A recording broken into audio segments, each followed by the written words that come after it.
Sangkirahana Rasul Mustafa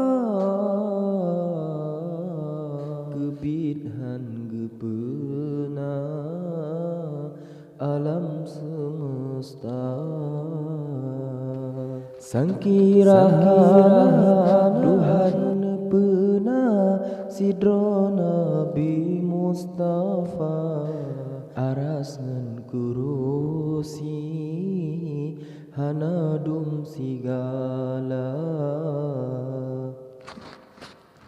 Sangkirahana Tuhan pena sidro Rasul Mustafa aras ngan kurusi hanadum sigala.